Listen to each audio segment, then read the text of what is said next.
salaamaaleykum mbokku téléspectateurs yi ñaari fan nag gannaaw ba njiitu cantakun yi daal di dëddoo àdduna ñu ñëwoon tey di xool seede bi askan wi am ci moom. seex bi nag lépp lu mu defaroon sëñ Saliou rek yàlla moo ko defal lii tey moo tax sëñ Saliou moo ko woo si wetam sëñ Saliou lu defaroon itam ba pare keneen di ñëw di ko yàq déedéet. coow li moom bëri ndax xam naa daal nañ ànd ak dal quoi ma loolu laa xalaat ay taalibe lan vraiment nañ ànd ak dal. seet nu mu gën a rafetee rek ñu defee ko noonu quoi parce que cheikh bi lu mu fi liggéey ci gannaawam waaye war nañ def lu mu rafet quoi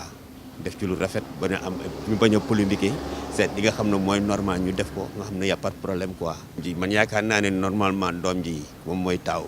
sama xalaat bopp lay wax quoi moom vraiment moo war a assurer la relève normalement ci li ma xam ci li ma jàng ci as tuut ci àdduna. mais nag bu dee moom wax na ne jabaram la aussi ñu seet nu waxtaanee ba juboo rek xam ne vraiment demam rafet quoi. non man taw bi laa àndal parce que màggal bi passé woo na ñun taalibe yëpp ñu toog mu ne man damaa wéru temps yi wéru ma lépp nag sama taw bi laa koy teg ci loxo moo yor lépp. mënuñ ko seede lu dul ku baax la ndax mën ngay julli mën ngay woor mën ngay am ak nit ñi jàmm d'accord baax na mais génne sa alal di joxe moom ku koy def ku ne rek mun nañ la wax ne maanaam yow nitu yàlla nga rawatina nag ku mel ni Cheikh Béthio nga xam ne li mu doon def adduna bi yëpp gis nañ ko.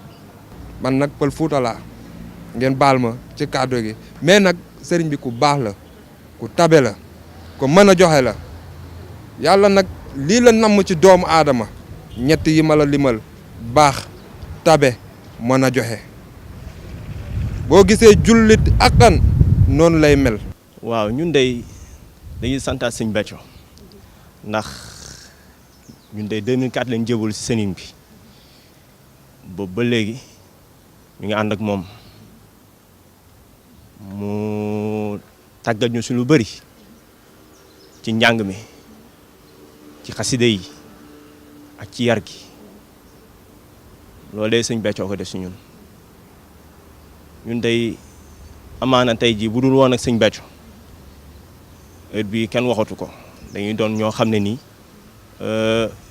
ñu société bi di rejeté nañ waaye c'est grâce à Serigne Béthio tey jii ñu mën fu ñu dem ñu naw ñu loolee Serigne Béthio ko def. sama jëbal ci moom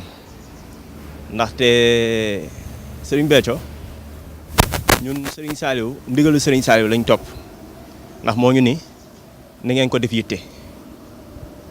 waaw ndax ñun Serigne Saliou rek la ñu gëm. kon bu ñu nee nañ jël suñu yitte yëpp montalee ko si sëñ Béthio barki Serigne Touba li mu def si ñun ci xaside yi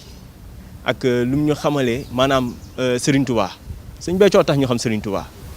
ndax moo ñu wan yoon bi nees koy doxee nan la ñuy doxee ci yoon bi waaw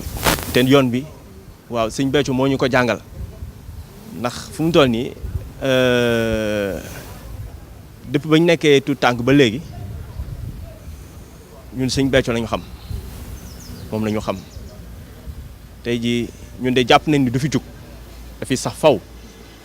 waaw ñun de jàpp nañ dafiy sax faw waaw ñun de ci ndigal la ñuy topp ñun ndigalu sëñ Béthio